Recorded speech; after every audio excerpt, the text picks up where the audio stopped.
বিদেশের সকল শক্তি এই বিষয়ে একমত যে Jamaat is a moderate Islamic organization, democratic organisation.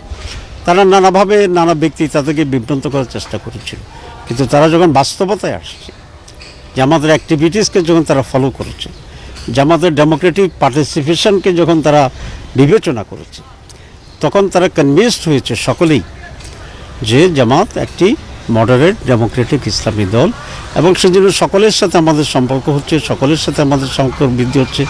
আপনারা খেয়াল করলে দেখবেন যে প্রতি সপ্তাহে একাধিক অ্যাম্বাসেডার আমাদের অফিসে আসছে, অথবা আমার তাদের দাওয়াতে আমরা সেখানে যাচ্ছি, including Europe, America, east, West, সব কিছু। শুধুমাত্র ইন্ডিয়া বিভিন্ন ব্যক্তিদেরকে বোঝানোর চেষ্টা করছে জামাত একটা টেরোরিস্ট অর্গানাইজেশন।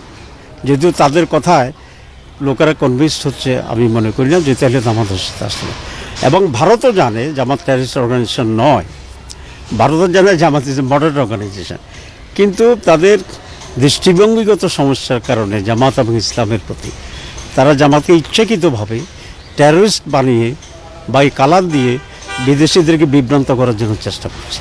তো আমরা আশা করি ইন্ডিয়া তার ভুল বুঝবে এবং জামাতের যে সঠিক অবস্থান সেটা অনুধাবন করবে, এবং বাংলাদেশের সকল দলের সাথে একটা ওয়ার্কিং রিলেশন ইন্ডিয়া তৈরি করবে বলে আমরা বিশ্বাস